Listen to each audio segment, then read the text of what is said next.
Assalamualaikum warahmatullahi wabarakatuh.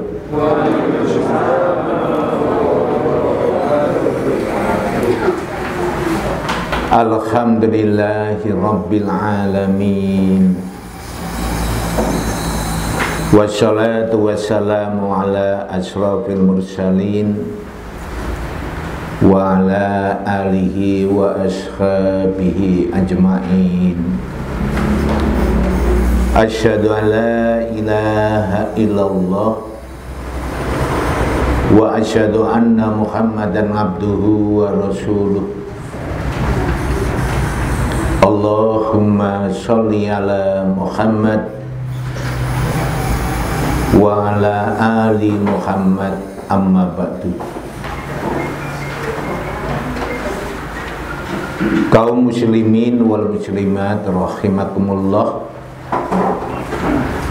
Alhamdulillah, kita panjatkan rasa syukur kita kehadirat Allah Subhanahu wa taala yang telah memberikan kekuatan kepada kita semuanya, sehingga pada sore hari ini alhamdulillah kita dapat bersilaturahim, menghadiri majelis taklim.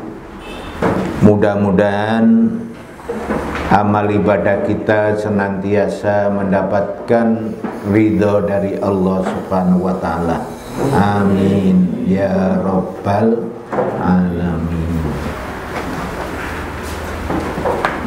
Kita lanjutkan kajian kitab Riyadhus Shalihin sampai pada bab syukri. Sekarang hadis yang ke-25. Wa an Abi Malikin al-Kharisi bin Hashimil Asy'ari radhiyallahu anhu qala.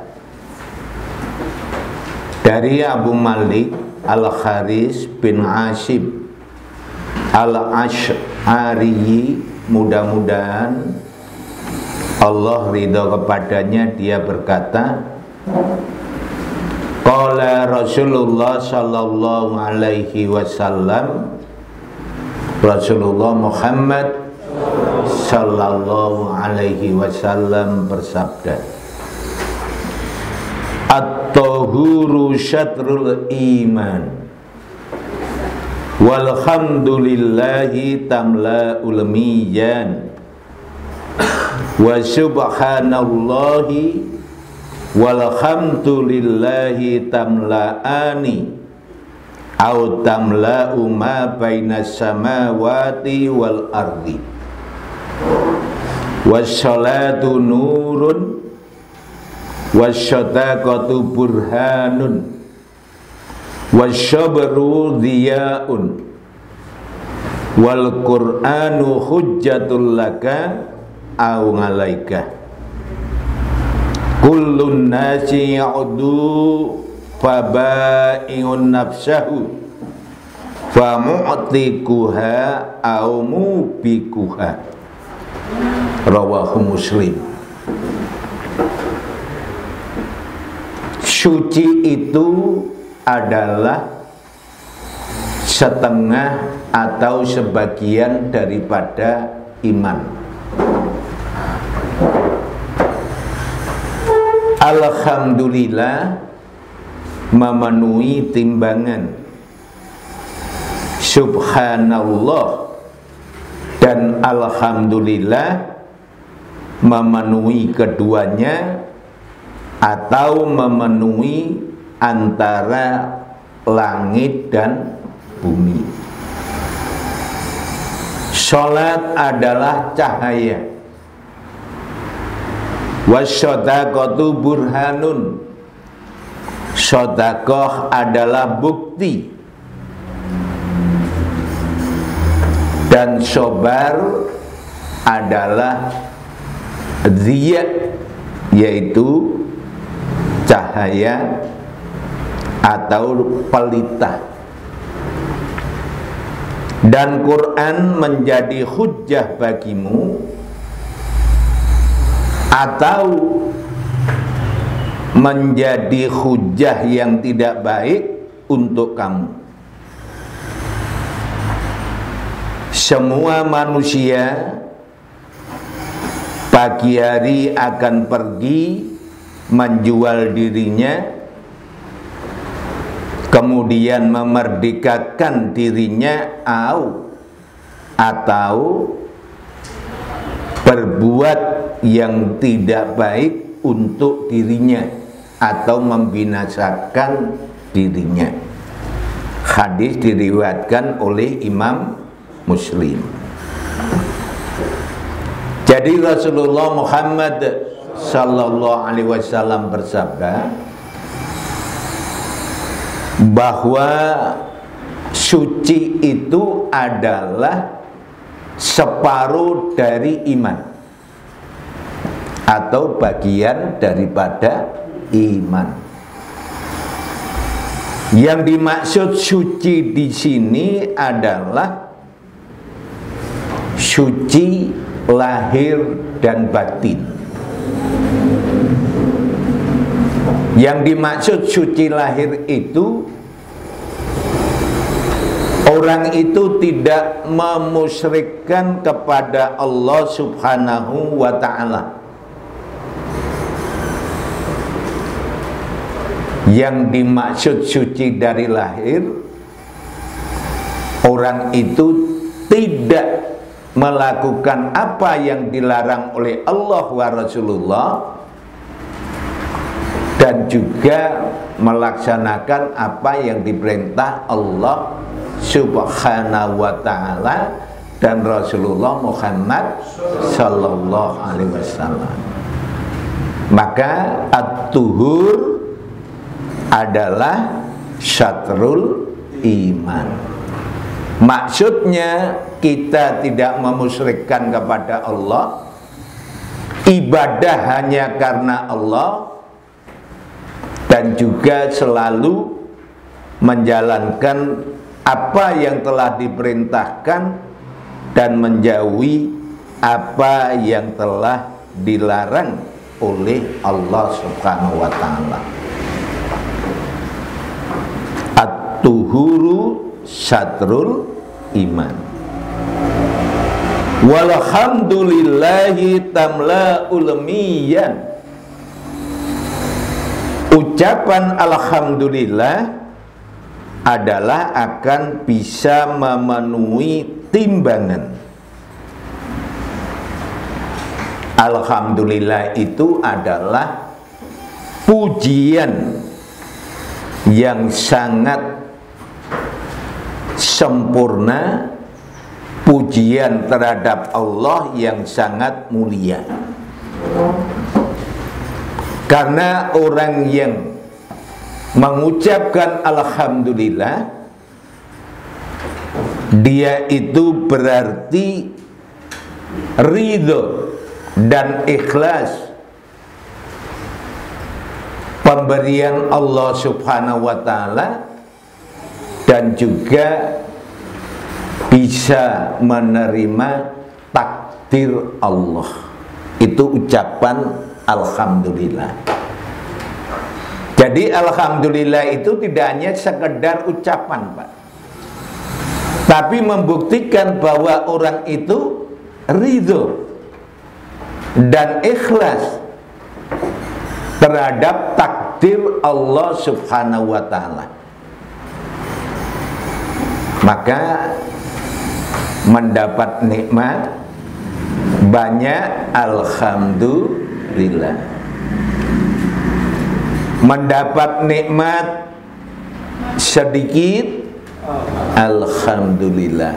Itu menunjukkan ikhlas dan ridho terhadap takdir Allah Subhanahu wa ta'ala, qanaah. Maka ibu-ibu itu yang qanaah, Bu. Seandainya diberi belanja oleh suaminya banyak, kita ucapkan alhamdulillah. Diberi cukup, alhamdulillah. Diberi sedikit, alhamdulillah. Tidak diberi,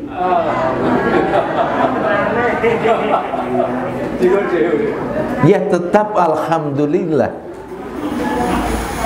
Karena memang suaminya pada hari ini belum mendapat rezeki dari Allah Subhanahu wa ta'ala, maka kita terima dengan ikhlas, dengan ridho ketentuan Allah Subhanahu wa ta'ala. Sulit, tidak mudah. Maka dari itu besok mengucapkan alhamdulillah dan dihayati seperti itu akan memenuhi timbangan besok pada yaumul hisab. Dan Rasulullah juga bersabda, wa subhanallah walhamdulillah tamla'ani au tamla'u ma bainas samawati wal ard. Ucapan alhamdulillah dan subhanallah akan memenuhi antara langit dan bumi. Alhamdulillah sudah saya jelaskan baru saja. Ucapan subhanallah itu mensucikan Allah Subhanahu wa ta'ala. Berarti kalau orang itu mensucikan Allah, mengakui kesempurnaan Allah. Allah itu jauh dari kekurangan, jauh dari aib, jauh dari tidak kesempurnaan. Itu ucapan subhanallah. Maka subhanallah itu sering diucapkan kalau melihat sesuatu yang mengagumkan. Ya mboten, Pak. Subhanallah, begitu hebatnya. Itu mengakui kesempurnaan Allah, bahwa Allah itu tidak kurang dari suatu apapun. Jadi tidak hanya sekedar mengucapkan alhamdulillah dan juga mengucapkan subhanallah. Yang selanjutnya, wassalatu nurun. Salat itu adalah cahaya. Baik cahaya di dunia, besok cahaya di alam kubur, maupun cahaya besok pada hari kiamat. Itu salat. Orang yang paling banyak cahayanya adalah orang yang banyak melakukan sholat, dan sholatnya bisa khusyuk. Banyak melakukan sholat itu maksudnya sholat wajib dan sholat sunnah. Besok akan menjadi cahaya di dunia. Karena apa sholat menjadi cahaya? Karena Allah berfirman, inna sholata tanha anil fahsya'i wal munkar. Yo penake ceramah kali mubalek niku ngoten niku. Dados kula dereng dalil, jamangai sampun dalil. Itu pertanda memperhatikan. Kan? Maka akan menjadi cahaya hidup kita. Sholat itu bisa mencegah perbuatan yang fahsya. Fahsya itu perbuatan yang termasuk dosa kecil, itu fakta. Mungkar adalah yang termasuk dosa besar. Jadi kalau orang itu sholatnya baik, insya Allah akan menjadi cahaya di dunia. Orang itu tidak akan melakukan fahsya dan mungkar. Kalau ada orang kelihatannya sholatnya khusyuk, kelihatan Pak, tapi melakukan perbuatan-perbuatan yang dosa, itu menunjukkan bahwa sholatnya adalah belum baik. Kalau baik, insya Allah fadilah daripada sholat itu akan menuntun kita menuju hudallah, yaitu petunjuk Allah subhanahu wa ta'ala. Juga bisa menjadi cahaya di alam kubur. Karena apa? Sholat itu merupakan tiang agama. Maka orang yang rajin sholat jamaah, rajin sholat sunnah, maka akan menjadi cahaya di alam kubur. Besok akan diberi kelancaran ketika menjawab pertanyaan malaikat mungkar dan nakir. Maka dari itu monggo sholat kita usahakan 5 waktu berjamaah. Masih lagi disempurnakan dengan sholat sunnah. Dan juga akan menjadi cahaya besok pada hari kiamat. Karena Rasulullah Sallallahu Alaihi Wasallam bersabda bahwa umatku besok di hari kiamat ya'tuna hurrah muhajjali. Mereka datang pada hari kiamat ya'tuna yaumal kiamat hurrah muhajjali, dalam keadaan wajahnya bersinar, tangannya bercahaya, kakinya cemerlang, min asaril wudu, disebabkan karena bekas wudu.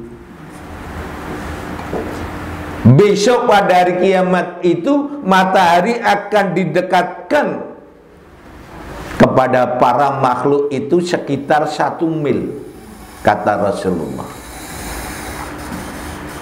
Tapi Rasulullah tidak menjelaskan 1 mil itu yang dimaksud mil jarak perjalanan, ataukah mil yang dimaksud alat untuk celaan alis.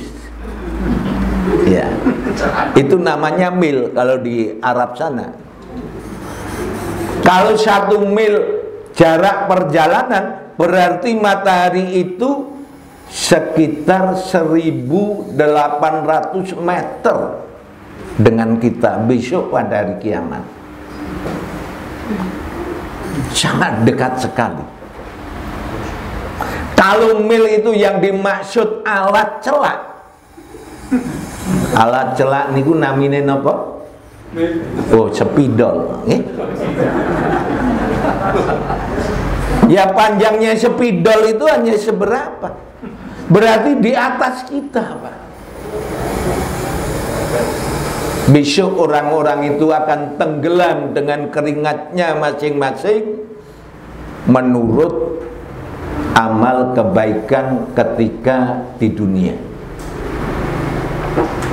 Maka insya Allah wudhu itu akan bisa menjadi perisai panasnya matahari besok pada hari kiamat akan menjadi tameng. Maka perintah Rasulullah, walaupun dalam keadaan yang tidak menyenangkan, supaya kita wudhu itu disempurnakan. Kita membasuh muka batasnya sini, dilebihkan Bu. Kita membasuh tangan batasnya siku, dilebihkan sampai mana? Sampai ketiak. Kalau berwudu itu ketiak nggak usah dikopiok, Mbak. Ya. Jangan sampai ketiak itu berlebih-lebihan sampai pertengahan lengan. Membasuh kaki sampai mata kaki dilebihkan sampai pertengahan betis, Pak. Jangan sampai dengkul, Pak. Itu berlebihan. Wudu itu ada aturan. Maka dari itu Rasulullah mengatakan bahwa as-sholatu nurun wasyadaqatu burhanun. Sedekah itu adalah sebagai bukti keimanan kita. Orang yang mau mengeluarkan sedekah sunnah maupun sedekah wajib, itu bukti orang itu beriman,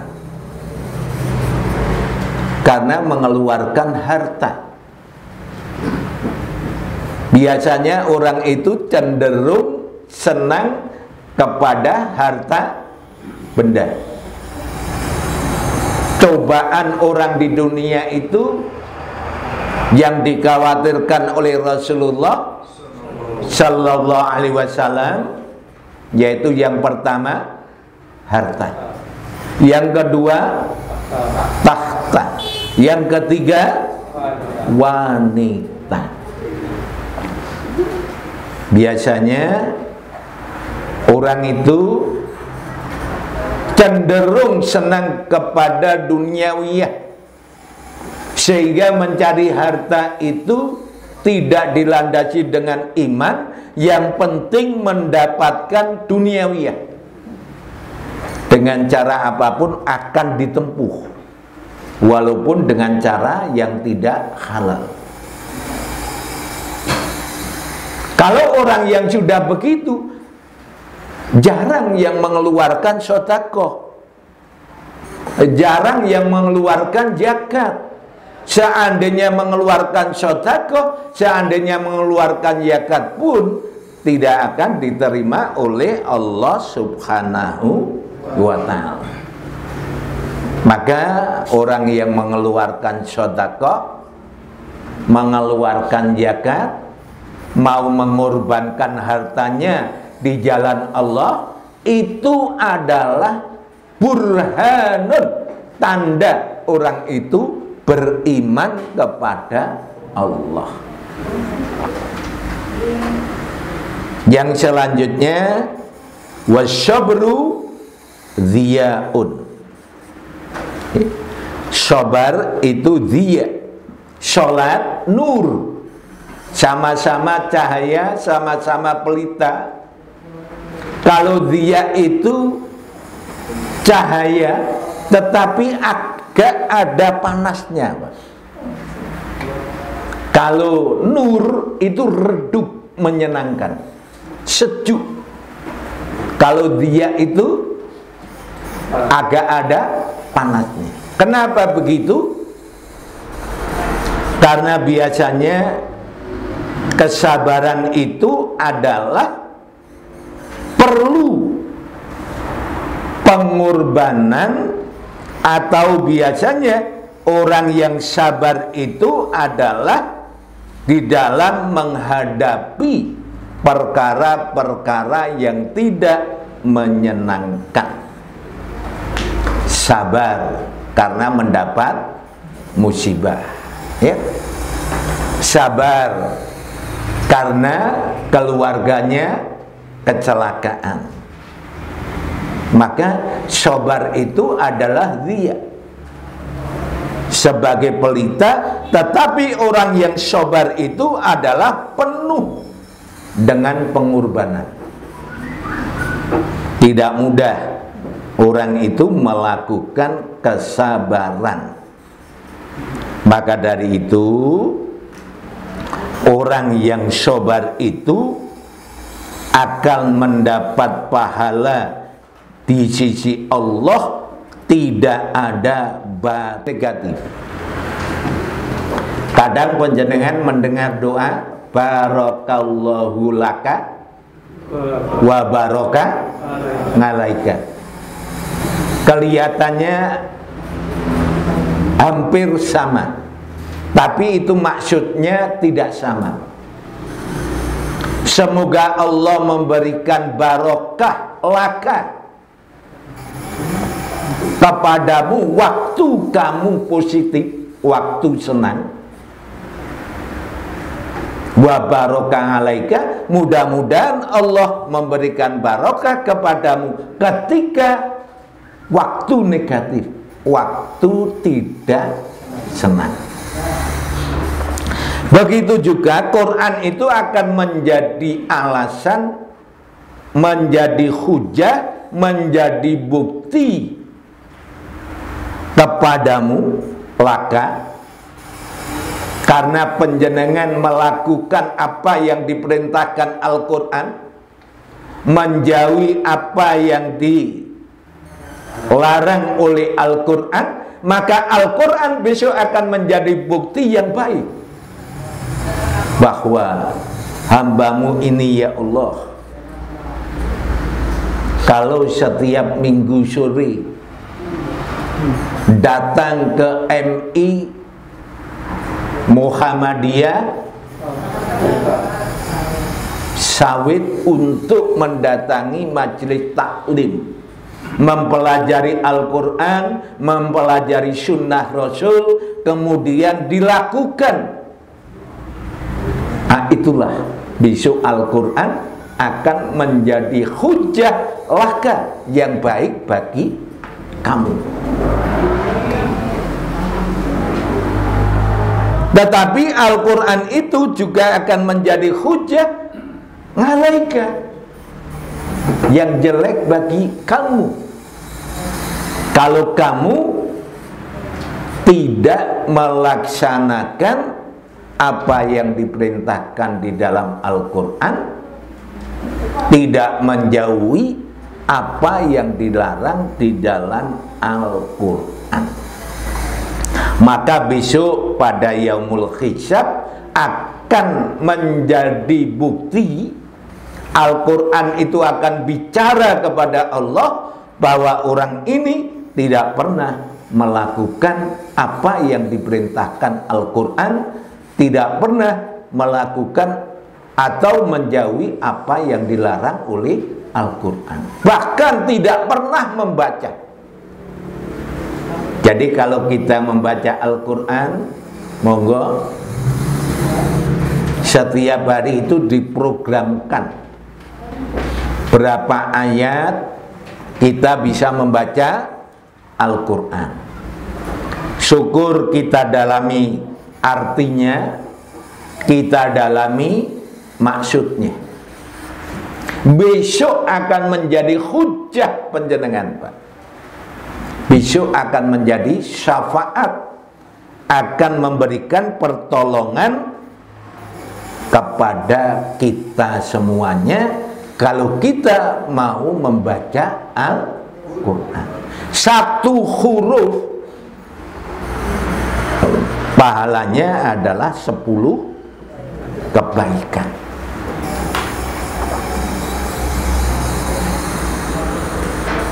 Kemudian Rasulullah bersabda, kullun nasi ya'udhu faba'i'un nafsahu famu'tikuha au mubikuha.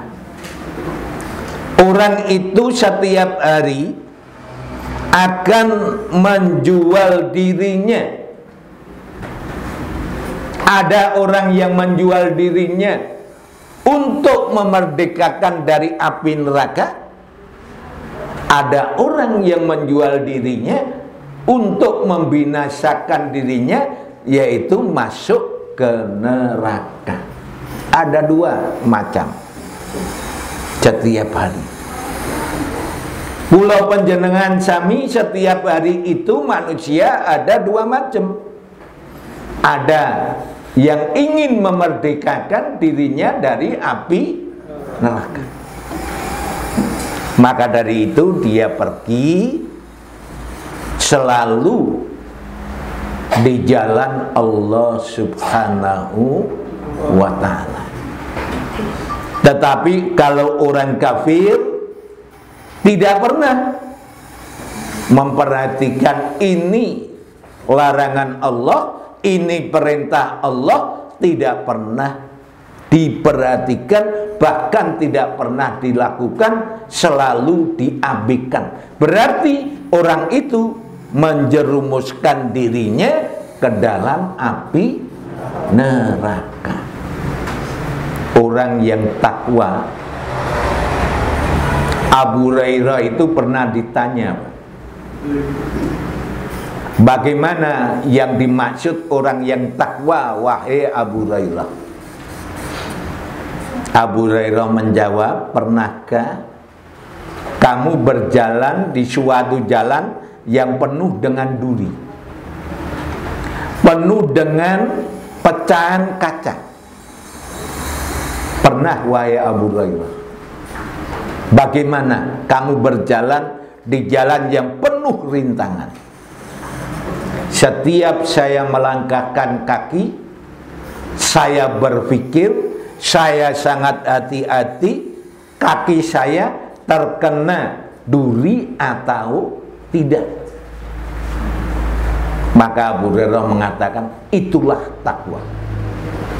Jadi orang takwa itu hidup di dunia, semua aktivitasnya selalu dipikir, Pak.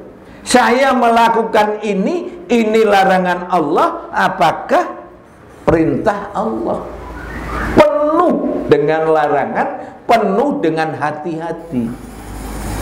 Beda dengan orang kafir,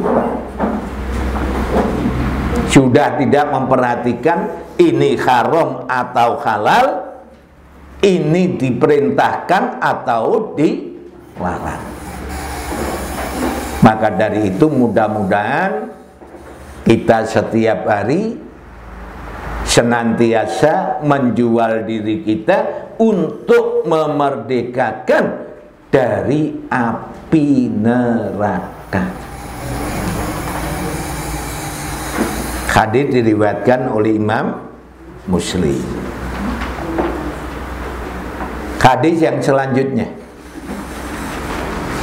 wa an Abi Sa'idin Sa'd bin Malik bin Sinan al-Khudri radhiyallahu anhuma anna nasan minal ansari sa'alu Rasulullah sallallahu alaihi wasallam fa'aqtahum summa sa'aluhu fa'aqtahum hatta nakita ma'indahu faqala lahum khina anfaqa kulla syai'in biyadihi ma yakun indi min khairin walan attakhirahu ngankum wa man yasta'fif yu'ifahullah wa man yastaghni yughnihillah wa man yatasabbar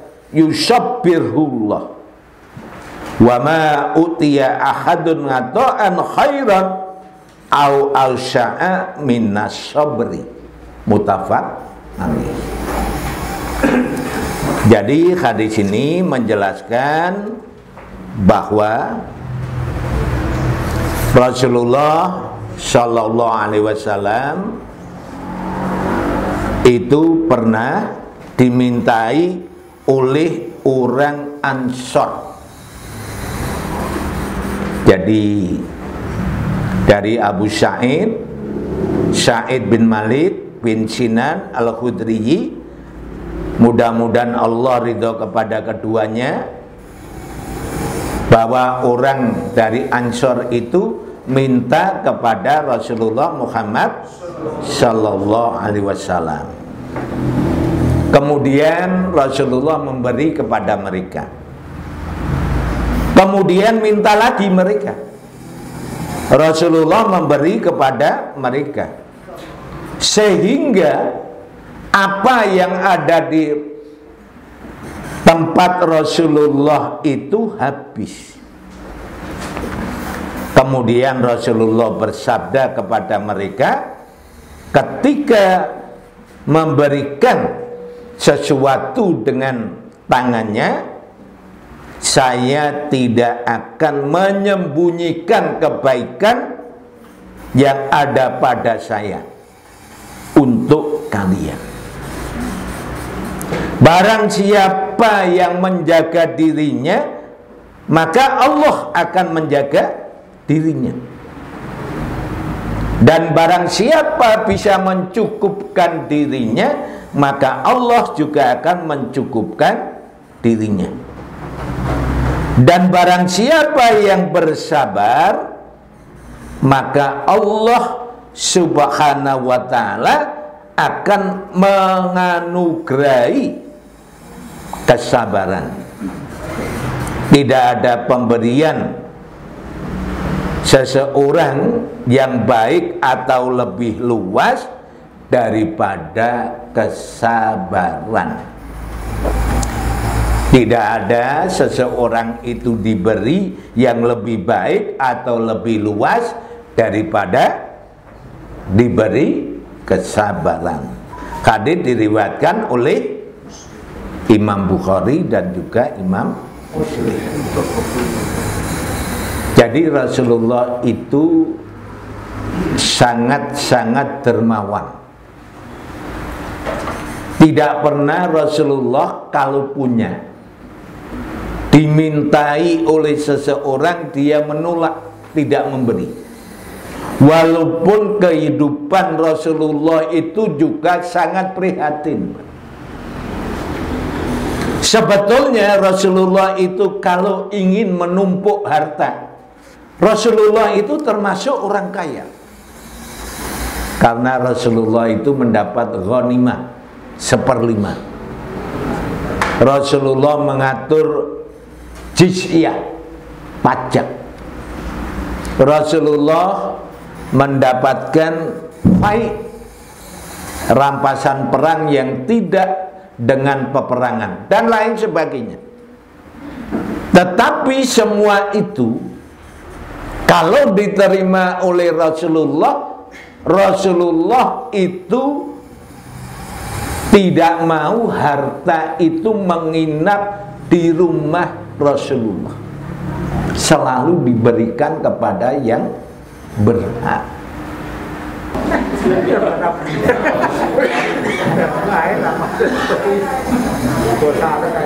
Memang kehidupan pada zaman Rasulullah itu sangat prihatin. Tetapi Rasulullah kalau diminta tidak pernah menolak orang yang minta. Itu Rasulullah. Maka orang Ansor itu minta kasih sampai habis apa yang dimiliki oleh Rasulullah. Maka Rasulullah Sallallahu Alaihi Wasallam bersabda, saya tidak akan menyembunyikan kebaikan yang ada pada saya, ya, tidak akan menyembunyikan. Kalau memang masih ada, akan saya berikan. Karena sudah habis, apa yang akan saya berikan? Kemudian Rasulullah bersabda, wa may yasta'fif yu'ifahullah. Barang siapa menjaga diri. Menjaga diri itu maksudnya menjaga diri dari perbuatan-perbuatan yang melanggar agama, terutama menjaga kehormatannya, yaitu menjaga terhadap wanita, tidak melakukan perbuatan yang dilarang, dan juga terutama menjaga kehormatan, tidak selingkuh, tidak berbuat zina kepada wanita. Itu menjaga diri, Pak, yang dimaksud. Maka orang itu yang bisa menahan nafsu birahinya besok akan mendapat syafaat di hari kiamat. Tidak ada syafaat kecuali syafaat dari Allah. Termasuk rajulun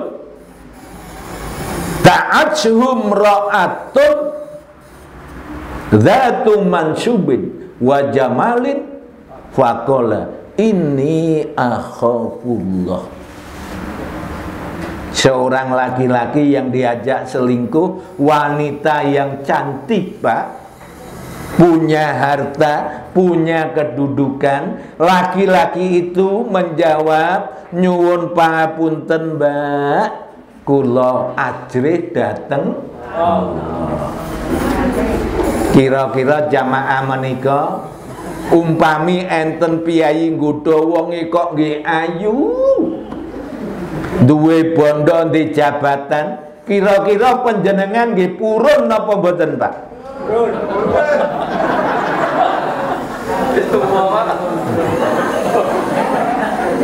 Lagi ngaji saben minggu ki hasilnya apa? Saya itu mengharapkan jawabnya tidak mau, Pak. Kok jawabnya purun? Maka Allah akan menjaga kehormatan panjenengan. Jadi kalau panjenengan itu tidak ada niat untuk berbuat seperti itu, Allah akan menjaga. Tapi kalau dari rumah itu sudah niatnya jelek, maka setan yang akan menang, Pak. Maka jangan sampai mempunyai niat yang tidak baik. Yang kedua, Rasulullah bersabda, wa may yastaghni yughnihillah, wa may yastaghni yughnihillah. Barang siapa merasa cukup, maka akan diberi kecukupan oleh Allah. Agar supaya orang iman itu mempunyai sifat qanaah, merasa cukup, Pak. Diberi rezeki yang sedikit, tetap mengucapkan alhamdulillah, karena yakin ini semua adalah pemberian Allah Subhanahu wa ta'ala, dan kita harus tetap bersyukur, tidak boleh mengkufuri nikmat Allah, harus bersyukur. Alhamdulillah, Allah masih memberi rezeki. Kalau panjenengan merasa cukup pemberian Allah Subhanahu wa ta'ala, insya Allah Allah akan mencukupkan kebutuhan kita semuanya. Walaupun sebetulnya memang kita itu ada yang kekurangan, tapi menahan, tidak minta-minta. Orang Islam itu jangan senang minta, apalagi minta untuk memperkaya diri. Pawitan modal tutup seprit, Pak. Tutup seprit. Kamu kok wonge ya gagah. Ya. itu memperkaya diri. Bahkan pernah ada orang pengemis itu diwawancarai, tabungannya itu lebih dari 1 miliar, Pak. Rumahnya jelek.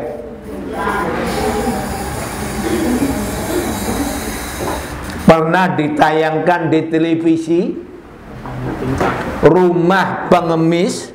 Pernah lihat, Pak? Tingkat. Bahkan pagarnya besi semuanya. Maka kalau bisa orang Islam itu jangan minta kepada orang lain, kecuali nanti ada yang diperbolehkan minta. Misalkan terkena musibah sehingga hartanya habis, boleh meminta. Tapi mintalah kepada pimpinan, jangan minta kepada perorangan. Kalau di sini, kalau Muhammadiyah, ya mintalah kepada ketua ranting. Ketua rantingnya siapa? Pak Joko. Pak Joko. Yo njaluk Pak Joko. Untung ra teko nih. Maksudnya minta kepada pimpinan itu, nanti pimpinan akan mengumpulkan para pimpinan. Ini ada warga yang kekurangan, punya problem seperti ini. Mari kita melepaskan kesusahan warga kita. Loh, begitu, Pak. Atau mendamaikan orang, menanggung hutang orang. Itu boleh minta-minta. Besok ada hadisnya.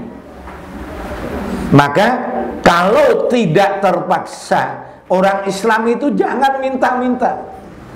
Jangan pakai kata-kata terus terang maupun sindiran. Suatu contoh,